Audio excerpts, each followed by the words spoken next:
Imagine you haven't eaten in 2 days. You know exactly where the herd is, 5 miles out near the dry riverbed.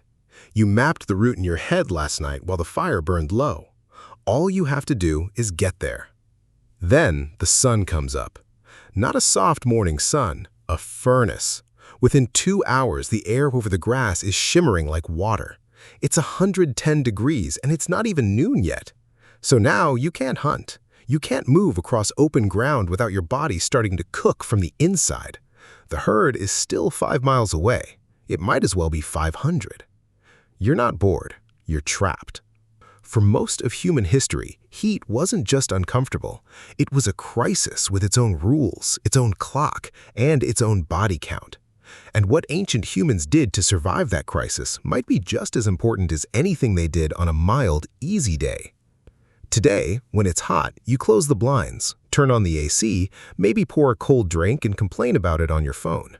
For you, heat is an inconvenience. For a human being 50,000 years ago, that same heat, the kind that makes you sweat through your shirt in 10 minutes, could kill you in more than one way before the sun even went down. Here's the comparison worth holding in your head. A wet human loses body heat roughly 25 times faster than a dry one. That's what makes rain so dangerous, hypothermia creeping in within hours. Heat works in the opposite direction, but just as fast, sometimes faster.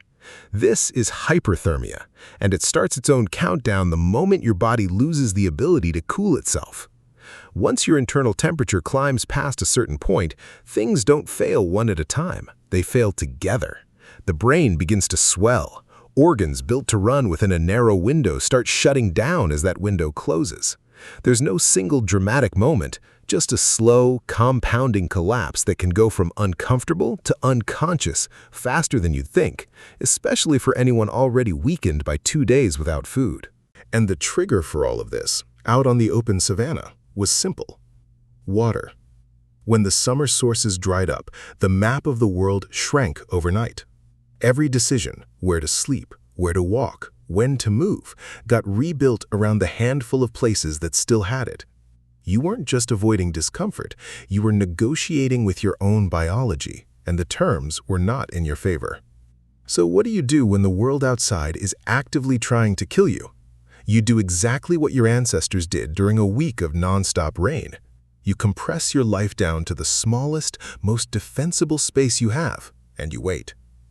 That space was the cave. Rock holds its temperature far more stubbornly than open air does. Walk deep enough into a cave or rock shelter, and the outside world, 110 degrees, shimmering, lethal, barely registers. The deeper you go, the more stable it gets, until you're sitting somewhere that feels almost climate-controlled compared to the open ground outside. Archaeologists digging at Sibudu Cave in South Africa found layers of bedding, sedges and grasses laid down as sleeping mats dating back 77,000 years. Some of those mats included Cape laurel, a plant with natural insect-repelling properties mixed directly into the bedding. Layer after layer of it replaced periodically, burned off and rebuilt clean. Think about what that means. This isn't someone collapsing exhausted onto bare rock. This is someone actively engineering their environment. Cool air, bug-free bedding, shade that lasts from sunrise to sunset. During a month-long heat wave, that patch of cave floor wasn't just a place to hide from the sun. It was the entire center of the human world. And in the process of keeping that space cool and clean, something else was happening, almost by accident. The earliest version of a home, built not out of comfort, but out of necessity.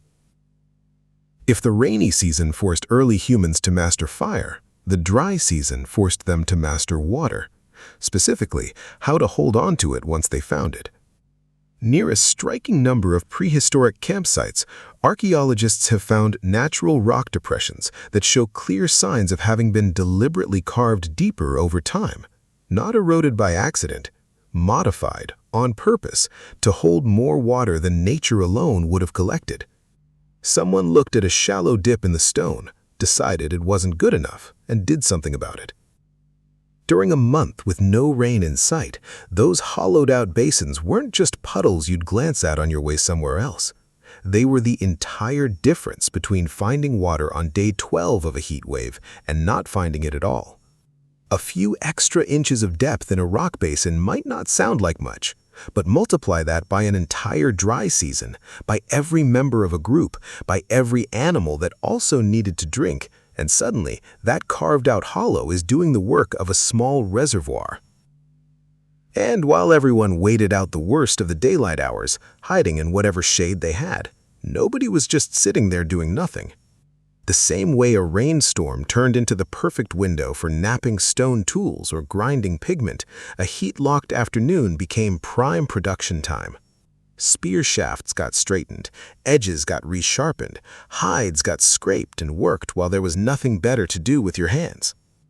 Everything you'd need for a hunt, one that now could only safely happen at dusk, once the temperature finally dropped enough to move, got built and repaired during those long, sweltering hours when moving outside simply wasn't an option.